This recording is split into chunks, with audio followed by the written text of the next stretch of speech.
Hey guys, Saki here from Saki Tech, and in today's video I want to take a look at the iOS 12 beta number 2 that was recently released to developers. Now if you want to watch what is actually brand new in iOS 12, meaning what are the new features of iOS 12, see the video that I linked down below in the description box. This video is going to go over what we have new in the second beta that Apple released to developers, and will also release it to the public beta testers very soon. So let's dive in and start immediately. So if you go to the settings right away, one of the new things that was added was the screen time feature, and that's the feature I do talk about in my other video that is in the description down below. But if you tap the screen time now, after you update to iOS 12 beta 2, but if you tap on the screen time and go inside, and you're going to see this option that says turn on screen time. If I tap turn on, you'll see this new screen that gives you a little description. You can pause the video and you can take a look at it. So the actual screen time feature is not that different, but when you do launch it, it shows you this new screen that gives you a quick description. Now, if I do continue, you'll see the same screen time that I talked about in my previous video, which gives you an overview of how you have been using your device. The next thing that I've added on iOS 12 beta 2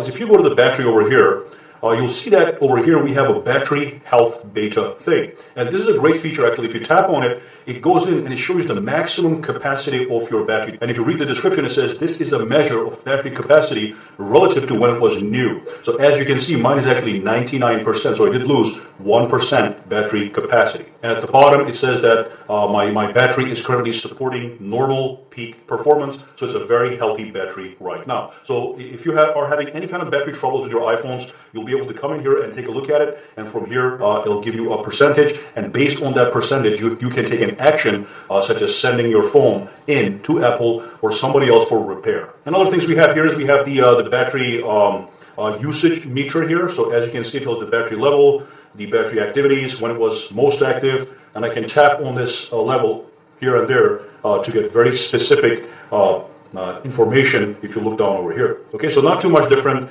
but they did add this battery health over here. So let's move on to the next thing that they have updated. Now, one thing I forgot to mention on the screen time is if you do go back in here, on the top you'll see something new in this beta version that says all devices. If I do tap all devices, this gives me a total combined view of all my iOS devices that are linked to my Apple ID. So this is a comprehensive overlook of how I'm using my actual Apple. And that could be your Apple Watch, it could be your Apple iMac, and if you have any other iPhones connected to the same account. You can also tap on devices, and I'll actually show you what devices it is currently tracking. So I do have iOS 12 beta running on one iPad in the house. So that is showing up right here. That's the phone itself. And then you can tap on all devices, and it'll show you this screen again. All right. Next up, if you go into the notifications over here, as you know, they came up with new grouped notifications that look much better. And again, I talk about that in my other video. If you don't know what I'm talking about, as you can see, notifications are now grouped. So these are all the Twitter notifications, and these are all the YouTube Studio notifications I can tap on, and it expands.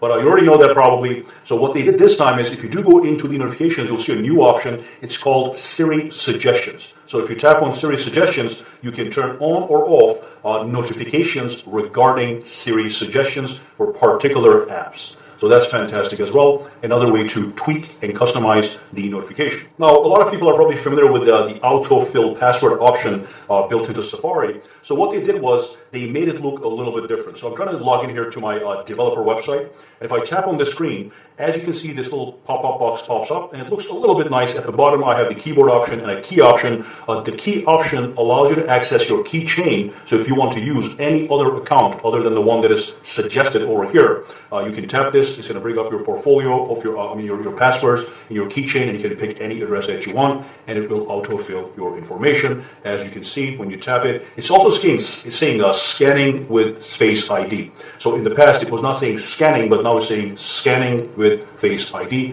which is also something a little bit new.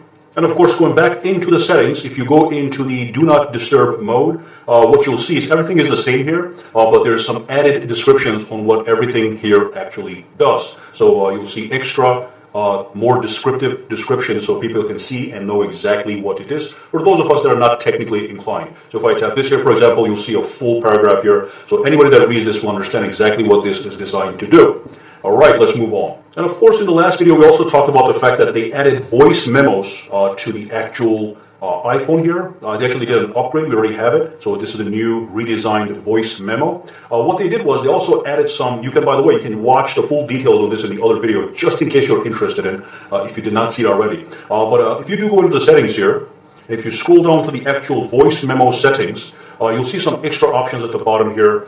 As you can see, you can delete voice memos that were actually deleted. You can clear them in 30 days, 7 days, 1 day, or immediately. So if you delete something, it just gets cleared out. You cannot recover it. Or you can say never, which is kind of a safe option if you have accidentally lost something important in the past. And of course, then you have the audio quality, compressed or lossless, which takes more space, by the way. And then you have the default name, which just picks a name for the actual recording.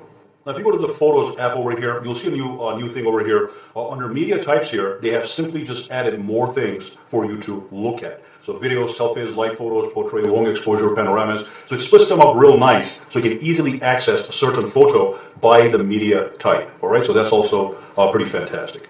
All right, so overall, not a lot of changes. I mean, if you actually watch the first video, you'll see all the new features. But in this video, we just looked at some of the updates that I personally noticed. There might be some other things that you guys may notice. You can just drop a comment down below and let me know. If there's a lot of things I missed, I may go and make another video for an update. But overall, I do want to let you know that the iPhone now feels a little bit more snappier with the beta update. So again, it's very fast. And one thing, like I said, in iOS 12 is the fact that they changed the launch speed of the actual apps. So when I launch an app, it's pretty speedy now, faster than what it is on the iOS 11. So that's actually a fantastic little feature. And of course, on iOS 12 beta 2, it's even a little bit more refined. All right, guys, so that's all for this video. Make sure to subscribe to Saki Tech for more updates, and also give this video a thumbs up. And if you do use Twitter, Instagram, or Facebook, make sure to follow me at Saki Tech Online for the latest updates. Guys, have a fantastic day for today.